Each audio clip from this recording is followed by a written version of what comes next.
बिस्मिल्लाहिर्रहमानिर्रहीम अस्सलामुअलैकुम रब्बिल अर्शिल अज़ीम व यशफ़िक या शाफ़ी व काफ़ी व आमीन। अस्सलाम वालेकुम, मैं हूँ आपका health coach doctor Syed Faisal Jilani.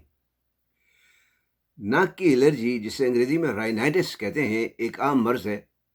बच्चे और बड़े सब आए दिन इसका शिकार रहते हैं।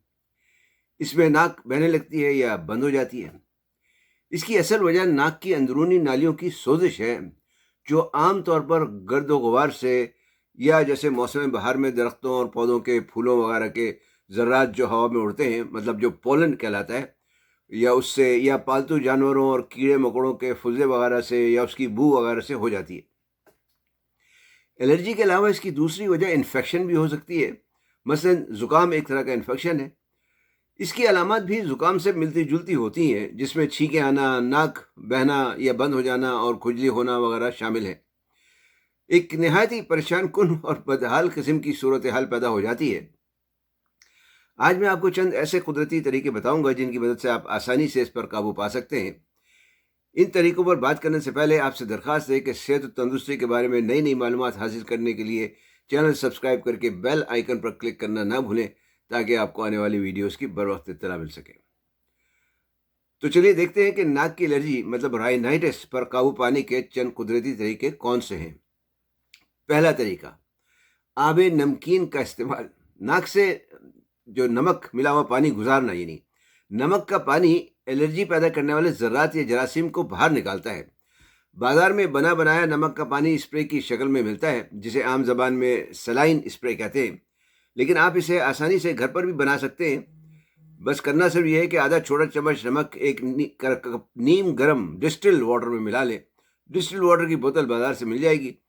बस आपका सलाइन वाटर तैयार है। इसे किसी स्प्रे वाली बोतल में डाल लें, कर दिन में 2 दफ़ा नाक में अच्छी तरह से स्प्रे कर लें, या हाथ में लेकर चुल्लू की तरह नाक के अंदर इतना खींचें कि आपको हलक में इसका जायका महसूस होने लगे। दूसरा तरीका है भाप लेना। खाली पानी का भाप लेने से भी नाक की नालियां खुलती हैं। पानी को उबालकर किसी बर्तन में डाल लें, सर पर इस तरह से तौलिया ढाँप लें कि बर्तन और सर दोनों तौलिए के अंदर हों। इस तरह 10-15 मिनट सांस के जरिए भाप लेते रहें। अगर इसमें आप रोगन यूकलिप्टस या पेपरमिंट के चंद कतरे मिला लेंगे तो और भी अच्छा होगा, या घर में विक्स मौजूद हो थोड़ी सी विक्स भी मिलाई जा सकती है। ये रोगनियात या तेल न सिर्फ नाक की नालियां खोलते हैं, बल्कि दाफे सोजिश भी हैं, जिसकी वजह से इफाके में तेज़ी आ जाती है, यानी जल्दी तेज़ इफाका होता है। तीसरा तरीका है कोर्सिटिन वाली गज़ाओं का इस्तेमाल। कोर्सिटिन एक तरह का कुदरती एंटी हिस्टामिन है, जो सेब, प्याज और सब्ज चाय वगैरह में पाया जाता है। हिस्टामिन्स यानी ये वो केमिकल्स हैं जो जिस्म में एलर्जी पैदा करने वाले ज़र्रात की वजह से बनते हैं, जिनकी वजह से खुजली और छींकें वगैरह आती हैं। कोर्सिटिन जो है वो हिस्टामिन की अफजाइश को रोकता है, जिसकी वजह से अलामात की शिद्दत में कमी आती है। चौथा तरीका है विटामिन सी का इस्तेमाल। विटामिन सी न सिर्फ क़ुव्वत मुदाफ़अत बढ़ाने के लिए एक बेहतरीन चीज़ है, बल्कि ये कुदरती एंटी हिस्टामिन भी है, जिसकी वजह से एलर्जी के अलामात में नुमायाँ कमी होती है। ग़िज़ाओं में मौसम्बी, माल्टा, स्ट्रॉबेरीज़, शिमला मिर्च और कीवीज़ में ये अच्छी मकदार में पाई जाती है। अगर एलर्जी बहुत ही ज़्यादा हो, यानी बहुत ज़्यादा नाक बह रही हो, छींकें आ रही हो, तो बाज़ार से विटामिन सी के कम से कम 1000 मिलीग्राम वाले सप्लीमेंट्स खरीद कर भी आप इस्तेमाल कर सकते हैं। पांचवा है बटर बर एक्सट्रैक्ट।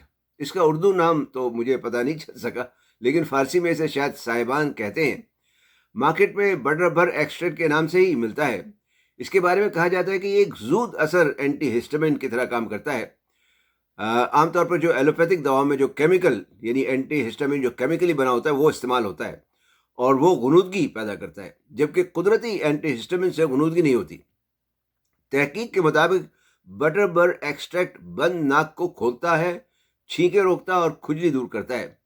ये एलर्जी दूर करने के लिए आजकल नहायत मशहूर है, लोग इसे खरीदते हैं, लेकिन खरीदते हुए इसका बात का ख्याल रखें कि बोतल पर PA फ्री लिखा हो, क्योंकि बाद सप्लीमेंट सही तरह से प्रोसेस नहीं किए जाते, जो नुकसानदेह साबित हो सकते हैं।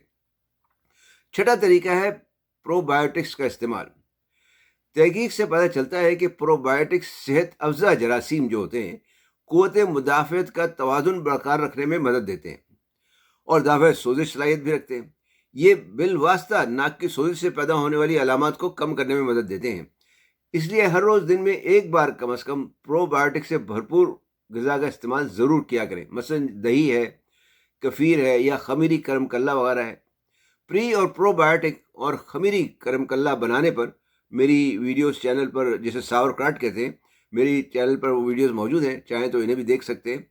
اس کے علاوہ مزید کچھ چیزیں ہیں جو آپ کر سکتے ہیں. مثلا الرجی کے محرکات کو جاننا.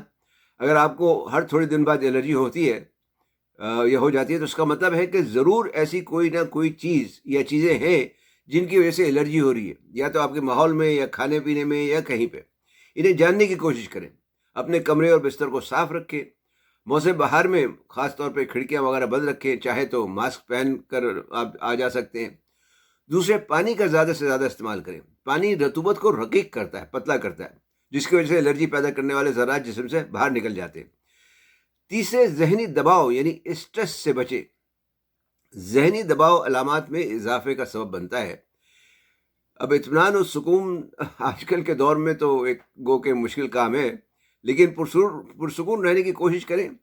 نماز اور ذکر و اذکار سے بھی سکون حاصل ہوتا ہے. مراقبہ، جسم میں لچک پیدا کرنے والی ورزشیں یا کوئی مشغلہ مطلب ہابی وغیرہ سے بھی اسٹریس میں کمی ہوتی ہے.